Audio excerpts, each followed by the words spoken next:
On the first day of January 1923, a white woman walked into her neighbor's house with torn clothing and bruises on her face.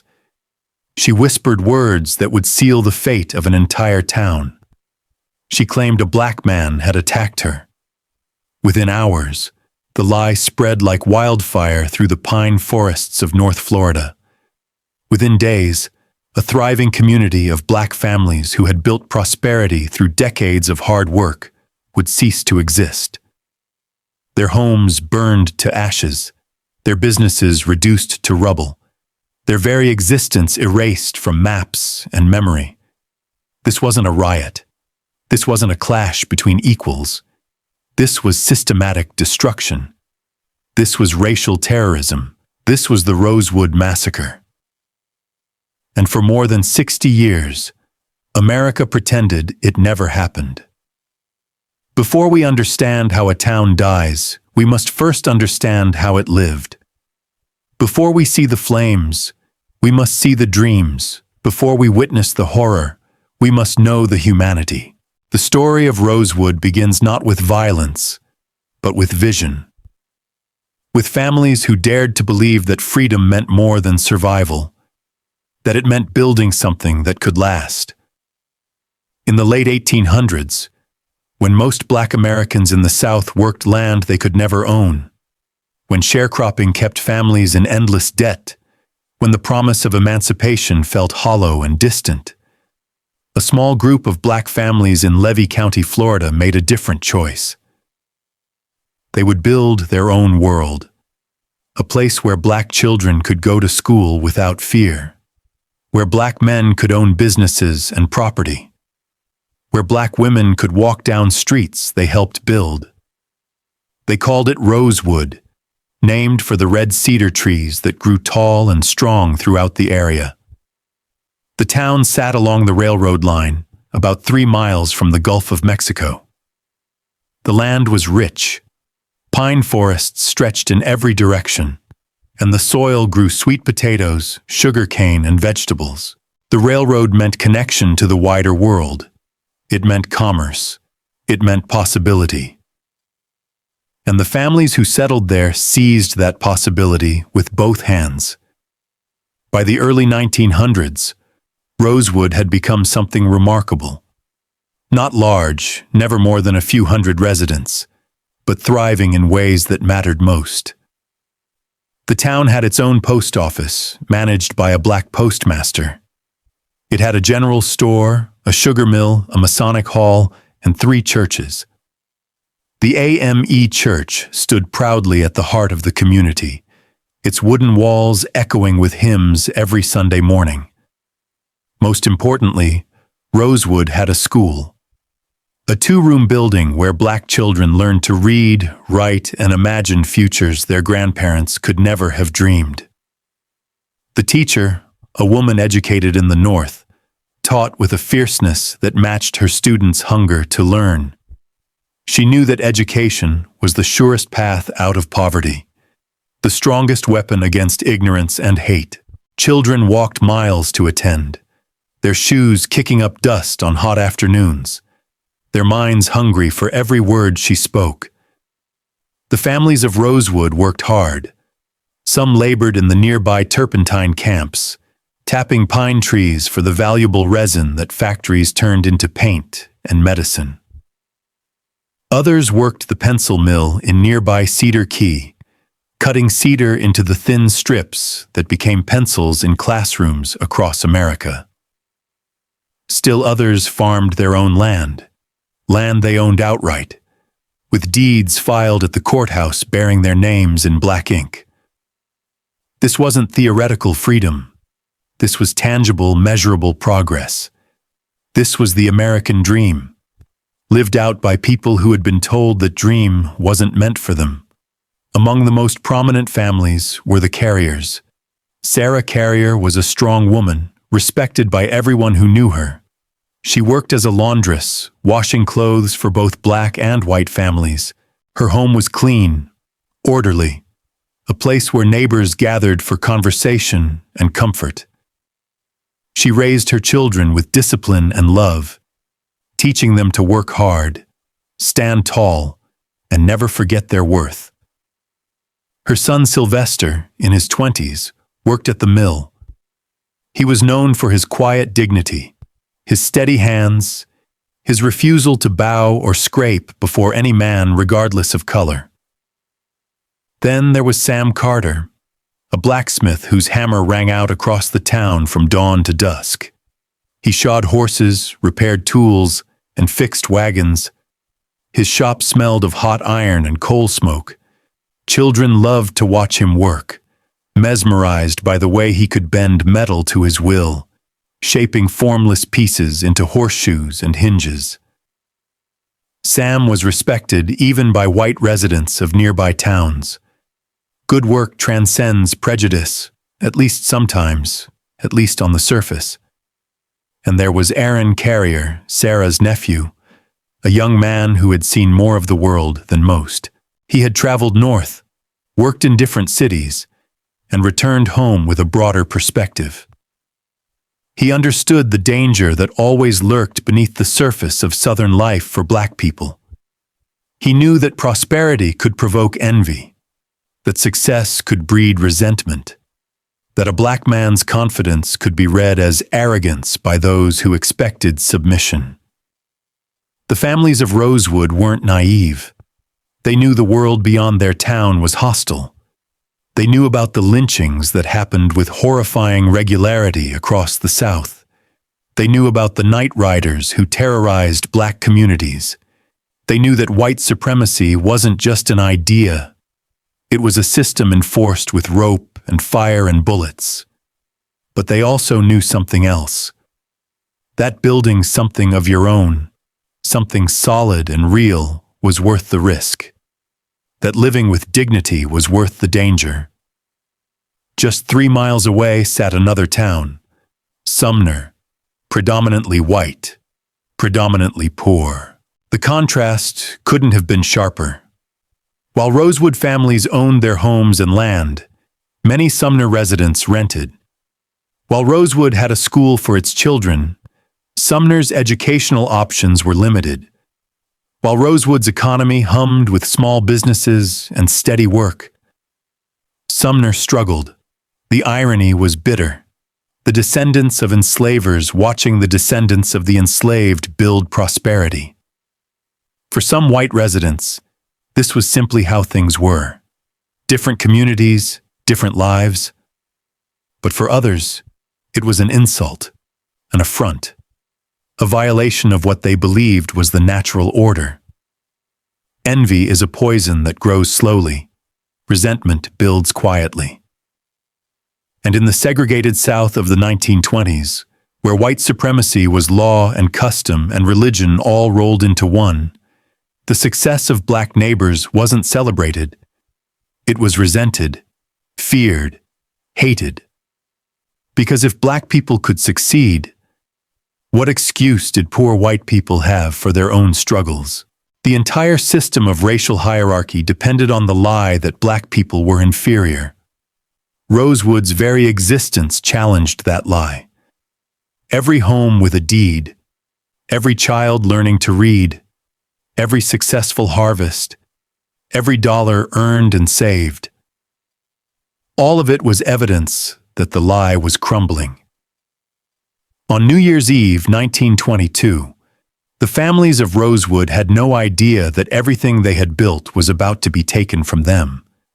The children didn't know that this would be their last night sleeping in their own beds. The parents didn't know that within days, they would be running for their lives through swamps and forests.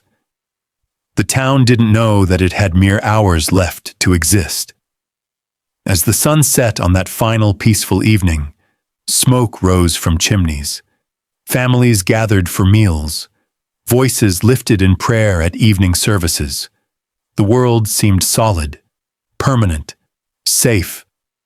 But 3 miles away in Sumner, a woman was preparing to tell a lie so simple, so familiar, so perfectly designed to ignite white rage that it would work exactly as intended.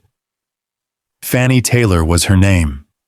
and the words she was about to speak had been used before to justify countless lynchings, countless acts of terror. They were words that white society was always ready to believe, always eager to act upon.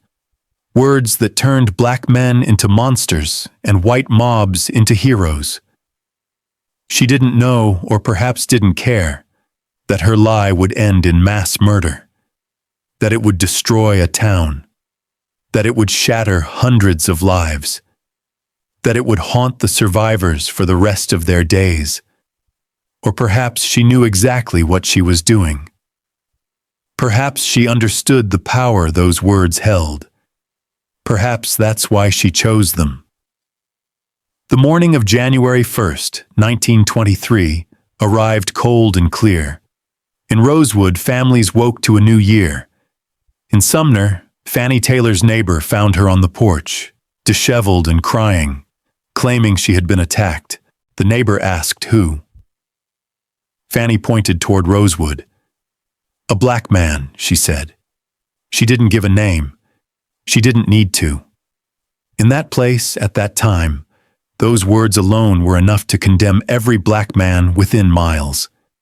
The truth, which would eventually emerge decades later, was far different. Evidence would later suggest Fannie Taylor had been involved with a white man, and that her injuries likely stemmed from a domestic dispute rather than an attack by a black stranger. When she realized neighbors might have heard the commotion, she needed a story that would protect her secret and deflect blame. So she reached for the oldest, deadliest lie in the Southern Handbook. She blamed a black man. Within hours, word spread through Sumner. Men gathered with guns. The local sheriff, a man named Robert Walker, tried to maintain order, but his power was limited. A mob was forming, fueled by whiskey and rage and the intoxicating permission to commit violence without consequence. They wanted blood. They wanted revenge. They wanted to hurt someone, and it didn't particularly matter who. The mob decided their target would be a black prisoner who was being held in the nearby town. They planned to lynch him, but when they arrived, they discovered he had already been moved to a more secure location. Frustrated, denied their easy victim, the mob turned their attention elsewhere. To Rosewood. Sam Carter, the blacksmith, was one of the first to encounter them. The mob demanded he help track down the fictional attacker. They forced him at gunpoint to guide them through the woods. Sam knew there was no attacker. He knew this was a lie. But he also knew that refusing meant immediate death, so he led them, buying time, hoping somehow this madness would pass. It didn't. When the mob grew tired of the search, when Sam could no longer produce a suspect that didn't exist, they turned on him. They hanged him from a tree and riddled his body with bullets. The first victim of Rosewood had fallen, and his crime was nothing more than being a black man in the wrong place at the wrong time. News of Sam Carter's murder reached Rosewood quickly. Panic spread through the community. People gathered at Sarah Carrier's house, knowing that her home, sturdy and defensible, offered some protection. Men armed themselves with whatever weapons they had, hunting rifles mostly, knowing that they were outnumbered and outgunned, but refusing to die without resistance. Aaron Carrier urged evacuation. "Get the women and children out," he said. "Move them to safety before the violence spreads." Some families fled immediately, taking only what they could carry. They moved through the woods toward the Gulf Coast, toward neighboring communities, toward anywhere that might offer shelter. Others stayed, believing surely this couldn't escalate further. Surely the law would intervene. Surely reason would prevail. They were wrong. On the evening of January 2nd, the mob descended on Rosewood in force. Numbers vary depending on who tells the story, but survivors recalled hundreds of white men, armed with rifles and shotguns, arriving in cars and on horseback. They came from Sumner, from surrounding towns, from counties away. Word had spread that black people in Rosewood were harboring a criminal, that they needed to be taught a lesson, that this was a chance to put them back in their place. The mob surrounded Sarah Carrier's house where families had gathered for protection. Inside were women, children, and a handful of men determined to defend them. The mob demanded they surrender. "Send out the attacker," they shouted. "Give us the guilty man." But there was no guilty man. There never had been. Sarah Carrier, standing at her door, told them the truth. "There's no one here but families seeking safety." Her words meant nothing. The mob opened fire. The people inside fired back. In that moment, black citizens of Rosewood made a choice that would seal the town's fate. They refused to die quietly. They refused to surrender to a lynch mob. They fought back, and in doing so, they committed the unforgivable sin. They killed 2 white men. The mob's fury turned into something beyond rage. It became a mission of total destruction. Throughout the night, gunfire echoed across Rosewood. Bullets tore through wooden walls. Glass shattered. Children screamed. Inside Sarah Carrier's house, the defenders held their ground as long as they could, but they were running out of ammunition, running out of time, running out of hope. When dawn broke on January 3rd, the mob set the house on fire. Flames consumed the wooden structure. Smoke billowed into the morning sky. Anyone who tried to escape the flames was shot. Sarah Carrier died in that house, along with her son Sylvester and others who had sought refuge there. The exact number of dead would never be known. The mob, unsatisfied with one house, turned their fury on the entire town. They moved from building to building, setting fires. The church burned. The school burned. The Masonic Hall burned. Homes that families had built with their own hands turned to ash. The general store, the sugar mill, every structure that represented black prosperity and independence was targeted for destruction. By the time the flames died down, Rosewood had ceased to exist as a physical place. But the killing wasn't over. The mob spread through the surrounding woods, hunting for anyone who had fled. They stopped black workers on the railroad. They invaded homes in neighboring communities, searching for Rosewood refugees. Some survivors hid in the swamps, standing in cold water up to their necks, trying not to make a sound as search parties passed nearby. They could hear the dogs. They could hear the voices. They could hear the shots when someone was found. Mothers covered their children's mouths to silence their cries. Old people forced themselves to keep moving despite exhaustion. Families separated, scattering in different directions, hoping at least some would survive. They had no food, no warm clothes, no clear destination, just the primal need to run, to hide, to live. Some found help from unexpected sources. A white family, the Wrights, who owned a store in the area, hid survivors in their home and helped smuggle them out on trains. This act of courage put their own lives at risk. In a time when helping black people escape white violence could mean death, they chose humanity over hate. Their bravery saved lives, though they could save only a fraction of those who needed help.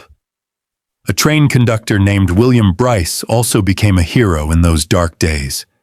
He stopped his train, allowed Rosewood survivors to climb aboard, and transported them to safety in Gainesville. He didn't ask questions. He didn't demand payment. He simply saw people in desperate need and acted. His actions, and those of the Wright family, prove that even in the midst of evil, courage exists. Even when hate seems universal, some choose love. By January 7th, 1923, Rosewood was gone. Not abandoned, not damaged. Gone. Erased. The physical structures had been burned to foundations. The residents had fled or died. The land lay empty, scarred by fire and blood. And then came something even more insidious than the violence itself. The silence. No arrests were made. No one was charged with murder, arson, or assault. The white men who participated in the massacre went home to their families and their jobs as if nothing had happened. Some bragged about what they had done. Others kept quiet but carried no shame. The system protected them completely. The sheriff, the courts, the newspapers, all of them collaborated in a cover-up that would last for decades. The survivors scattered across Florida and beyond. They fled to cities like Tampa, Jacksonville, and Gainesville. Some went as far as New York and California. They carried with them the trauma of what they had witnessed. They carried grief for those who didn't escape. They carried rage at the injustice. But mostly, they carried silence. Because speaking about Rosewood was dangerous. Because naming the truth could bring more violence. Because the world wasn't interested in listening. For many survivors, the silence became a kind of prison. They couldn't mourn publicly. They couldn't seek justice. They couldn't even tell their own children the full story of what happened, fearing that the knowledge might put them at risk. The massacre had taken their homes, their community, their loved ones.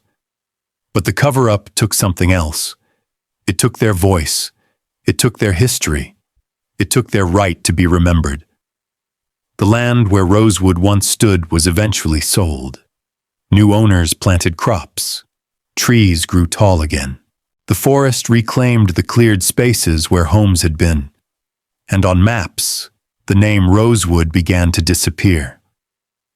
By the 1950s, you could look at a Florida map and find no trace that a town had ever existed there. The erasure was complete. Or so it seemed. But here's what the architects of that silence didn't understand. Memory doesn't die easily. Trauma passes through generations. And truth, even when buried, has a way of surfacing. The survivors of Rosewood never forgot. They told their children in whispers. They told their grandchildren in stories. They kept the memory alive in family gatherings and quiet moments. And they waited. For the day when someone would finally listen. When someone would finally care. When someone would finally demand justice. That day would come, but it would take more than 60 years. In the decades following the massacre, America changed. The civil rights movement challenged segregation. Laws were passed. Barriers fell. Black Americans fought for and won rights that had been denied for generations. But Rosewood remained a secret, known only to those who had lived through it and their descendants. The state of Florida officially acknowledged nothing. History books mentioned nothing. The story simply didn't exist in public memory. Then, in 1982, a journalist named Gary Moore started asking questions.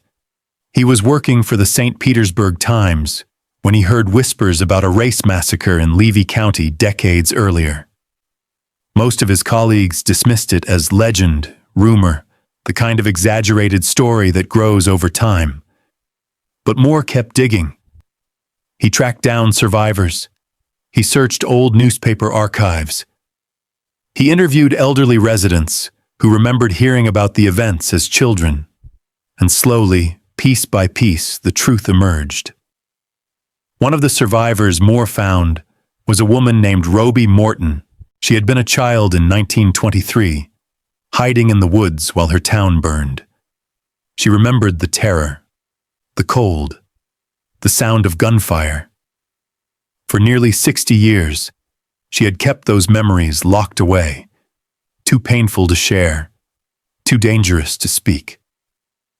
But when Moore approached her, she decided it was time. Time to tell. Time to be heard. Time to make sure the world knew what had been taken from her and her community.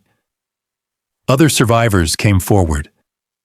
Minnie Lee Langley, who had been 9 years old during the massacre. Lee Ruth Davis, who had fled with her family through the swamps, and other survivors who lost their homes and their sense of safety in those terrible days. Each had a story. Each added details to the larger picture. And together, their testimonies painted an undeniable truth. Rosewood had been destroyed. Lives had been lost, and justice had never been served. Moore's articles, published in 1982 and 83, shocked Florida and the nation. People couldn't believe that such an atrocity had been hidden for so long. Civil rights leaders called for investigations. Historians began studying the event, and slowly, the state of Florida was forced to confront its past. But acknowledgement isn't the same as justice. The survivors wanted more than sympathy. They wanted compensation. They wanted recognition. They wanted the state to admit what had happened and take responsibility for failing to protect its black citizens. So they sued. The legal battle was long and difficult. Lawyers argued over evidence, over the statute of limitations, over what the state owed to people who had been wronged generations earlier. Some politicians resisted, claiming the events were too long ago, too impossible to prove, too expensive to address. But the survivors persisted, and they had allies. Attorneys worked pro bono. Activists rallied support.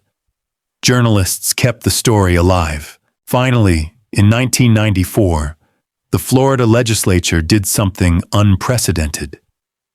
They passed a claims bill that awarded $2.1 million to be distributed among Rosewood survivors and their descendants.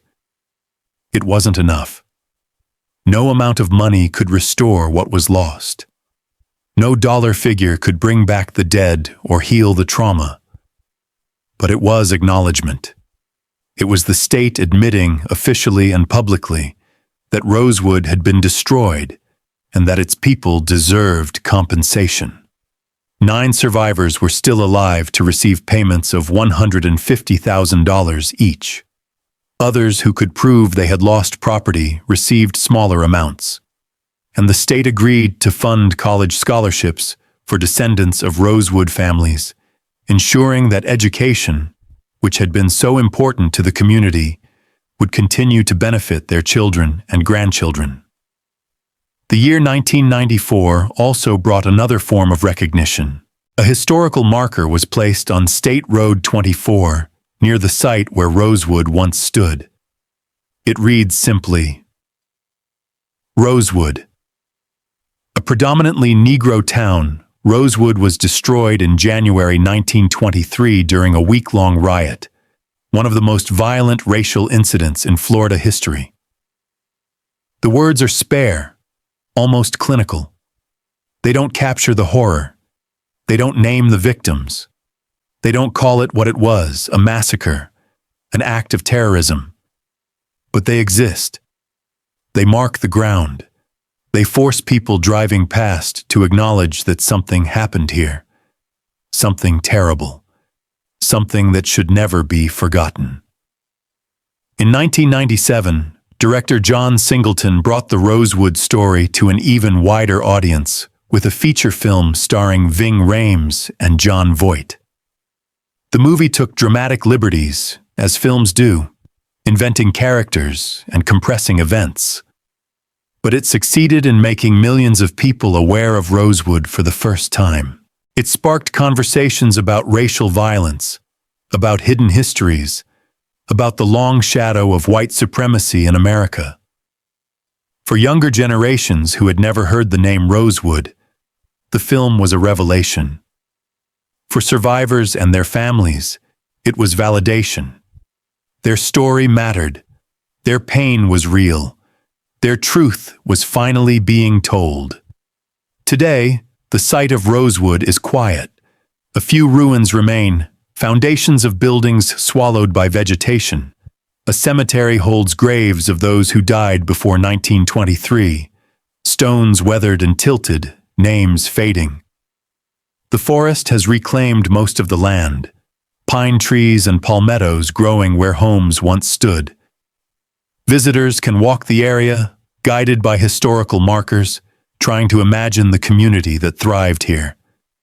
But imagination can only go so far. The laughter of children playing, the ring of Sam Carter's hammer, the hymns rising from the AME church, the smell of Sarah Carrier's laundry drying in the sun. These things are gone, existing now only in the memories passed down through families who refuse to let them disappear completely. The story of Rosewood forces us to confront uncomfortable truths about America, about how easily lies can become justification for violence, about how white supremacy has been enforced not just through laws but through terror, about how entire communities of Black Americans built prosperity only to have it violently stolen, about how silence and erasure can be as deadly as bullets and fire. Rosewood was not unique. It was not the only Black community destroyed by white mobs in the early 20th century.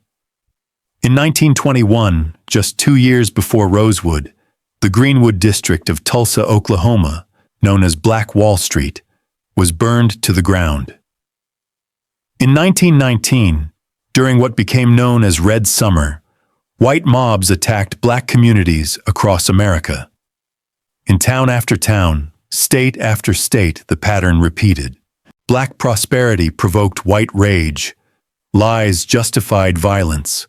Mobs destroyed what Black families had built, and the system protected the perpetrators while erasing the crimes.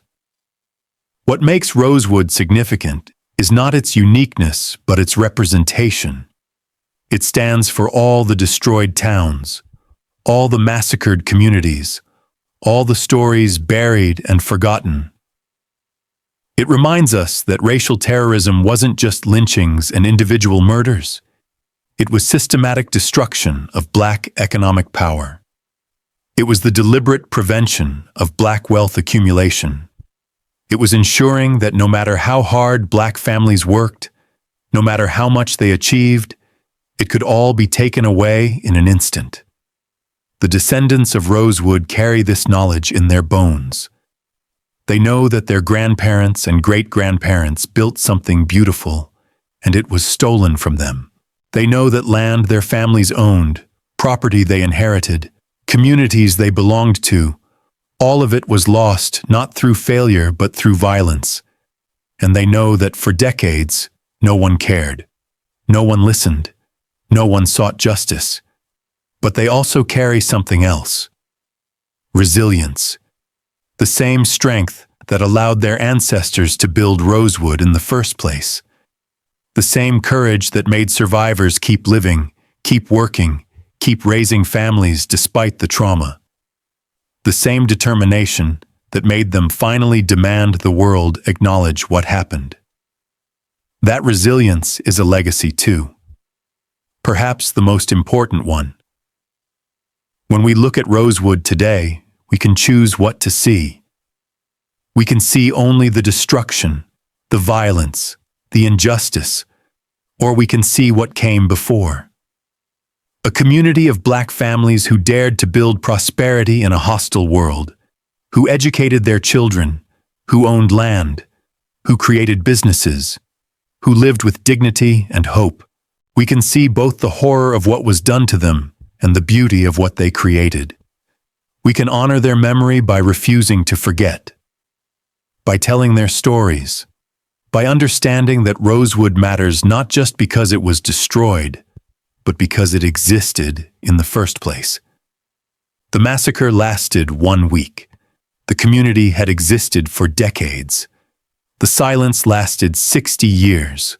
But the truth, once spoken, cannot be silenced again. The survivors and their descendants made sure of that. They refused to let Rosewood become just another forgotten place. They insisted on remembrance. They demanded justice, even if it came late and incomplete. They proved that truth, no matter how long buried, can surface.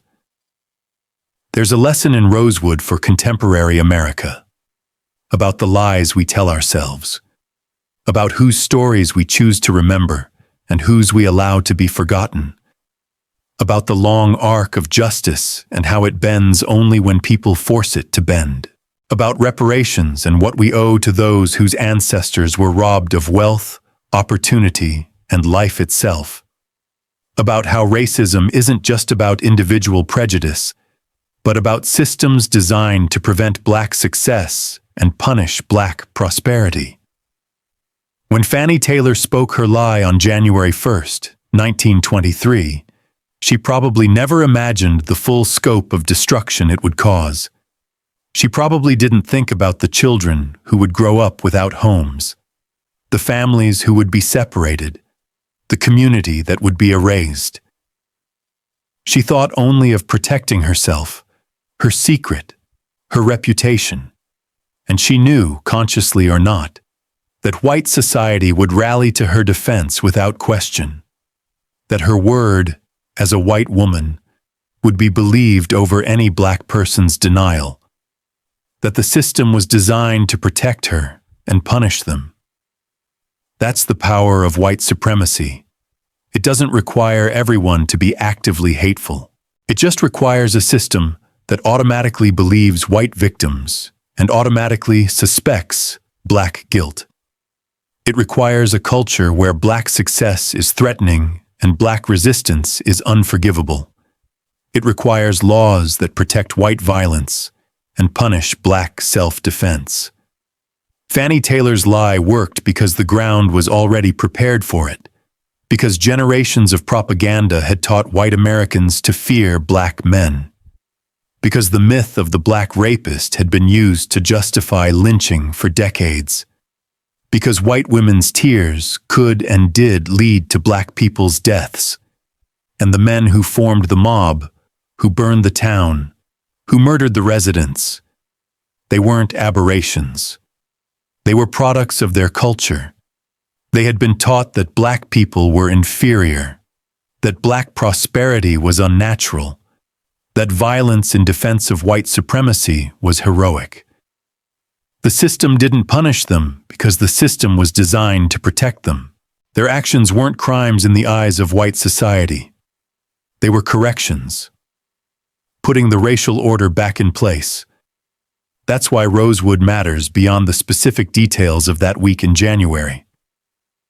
It reveals how white supremacy functions, not through individual acts of hatred alone, but through collective violence protected by institutions.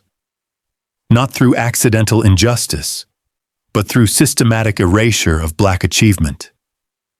Not through isolated incidents, but through patterns that repeat across generations and geographies. The survivors of Rosewood understood this. That's why they didn't just want money when they finally got their day in court. They wanted acknowledgement. They wanted the state of Florida to say officially that what happened was wrong. They wanted it in the historical record so future generations would know. They wanted education for their descendants because they knew that knowledge is power and that their ancestors had built a school for precisely that reason. They wanted the truth to matter. And now it does. Students across Florida learn about Rosewood in their history classes. Scholars study it as a case of racial violence and historical erasure. Journalists reference it when discussing reparations and racial justice. The land where the town stood is on the National Register of Historic Places. The story that was buried for 60 years is now required knowledge. The silence has been broken. But remembering isn't enough. Understanding the past requires us to examine the present, to ask what structures of inequality still exist, to question whose stories are centered and whose are marginalized, to recognize that the same impulses that destroyed Rosewood, the fear of Black prosperity, the rage at Black resistance, the refusal to grant Black people full humanity, still exist in different forms. When we see disparities in wealth between black and white families, we must remember Rosewood. When we hear about police violence against black communities, we must remember that the system has always protected white violence and criminalized black self-defense. When we debate reparations, we must remember that black families built wealth that was stolen, accumulated property that was destroyed, created communities that were erased. The past isn't past. It echoes in every present inequality. The children who fled through the swamps in 1923 became adults who raised families in other cities. They worked hard. They saved money. They sent their children to college. They rebuilt lives, but they never recovered what was taken: the land their parents owned, the businesses their families operated, the community that defined their childhood. Those things were gone forever, and that loss echoed through generations. Wealth that could have been inherited, property that could have been passed down, security that could have been built upon, all of it stolen. That's the hidden cost of Rosewood and places like it. Not just the immediate violence, though, that was terrible enough, but the generational theft, the compound interest of stolen opportunity, the cascading effects of having to start over with nothing when you had built something substantial. White families in America have benefited from generational wealth transfer for centuries. Black families have repeatedly had that wealth destroyed, stolen, or prevented from forming in the first place. Rosewood stands as evidence, as testimony, as a reminder that the wealth gap between black and white Americans isn't natural or inevitable. It's the product of specific policies and actions, including organized violence aimed at destroying black economic power. Every time a black community was burned, every time a black business was destroyed, every time black property was stolen, it created advantages for white Americans and disadvantages for black Americans that echo across generations. Today, you can visit the Rosewood Heritage Museum, housed in the old Archer School building, about 20 miles from where the town once stood. Inside, photographs show Rosewood families before the massacre. Documents detail the events of January 1923.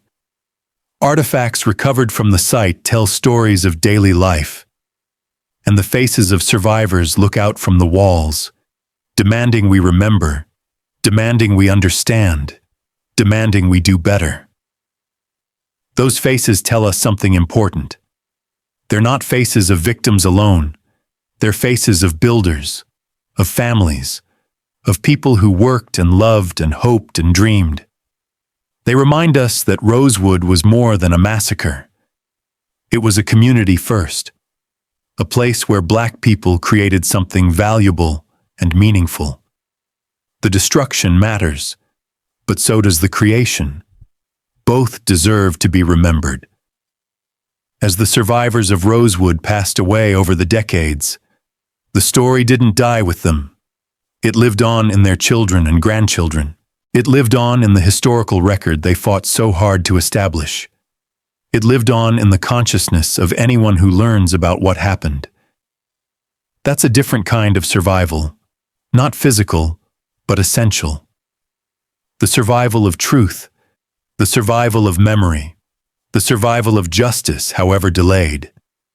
There's power in naming what happened, in calling it a massacre rather than a riot, in identifying it as racial terrorism rather than a disturbance, in recognizing that Rosewood was destroyed not because of anything its residents did, but because of who they were and what they had achieved.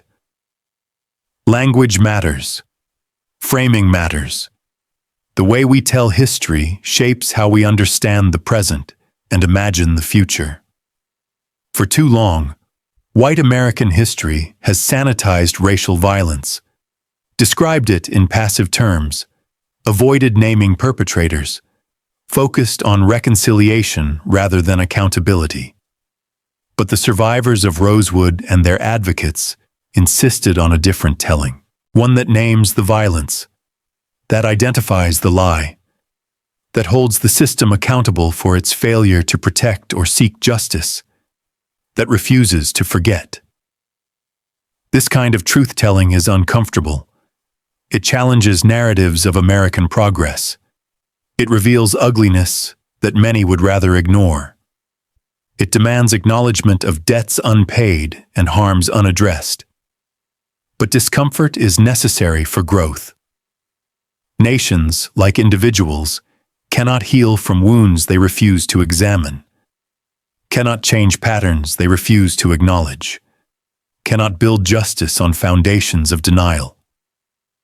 The story of Rosewood is American history, not a footnote, not a sidebar, not an unfortunate exception.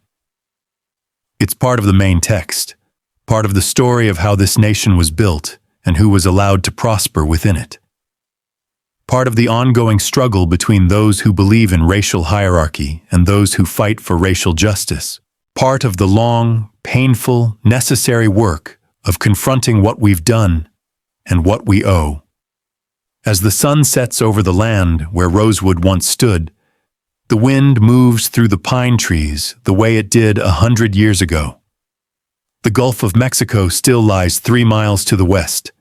The railroad tracks still run nearby, though fewer trains pass now. The land itself remembers nothing. Land has no memory. But people do.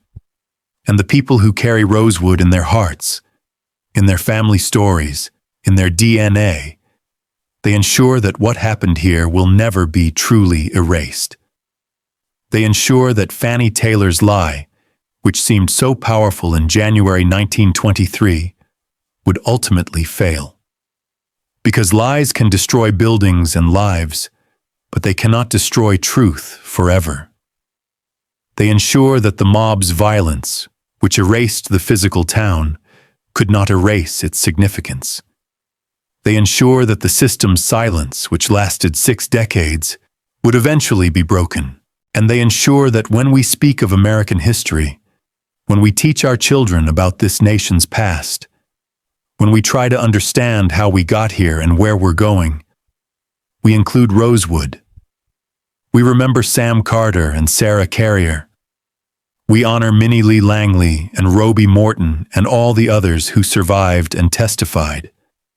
We acknowledge what was built and what was destroyed. We face the truth, no matter how painful. Because that's what Rosewood demands of us. Not pity, not guilt alone, but witness, understanding, commitment to ensuring such erasure never happens again, commitment to justice for those whose ancestors suffered similar fates, commitment to building a nation where Black prosperity is celebrated rather than punished, where Black communities can thrive without fear, where Black lives truly matter. The Black town they tried to erase still speaks. Through the survivors who refuse to be silent. Through the descendants who carry the story forward. Through the historians who documented what happened. Through the state that finally acknowledged its failure. Through the marker that stands on the roadside. Through the museum that preserves the memory. Through every person who learns about Rosewood and carries that knowledge into the future. Fannie Taylor's lie could destroy a town, but it couldn't destroy the truth. And in the end, truth is what survives. Truth is what matters. Truth is what Rosewood, even in absence, still teaches us. That memory is resistance. That silence is complicity. That justice delayed is justice denied, but still worth fighting for. That what is buried can be unearthed. That what is forgotten can be remembered. That what is erased can be restored, at least in the telling. The town of Rosewood is gone, but the story of Rosewood lives on, and as long as it does, the people who built that community, who loved each other, who created something beautiful in the face of hatred, who died defending their homes and their dignity, will not be forgotten. Their lives mattered. Their community mattered. Their story matters. And we owe them the simple dignity of remembering, of telling the truth, of saying their names, of ensuring that Rosewood, the town they tried to erase, will never be erased from history again.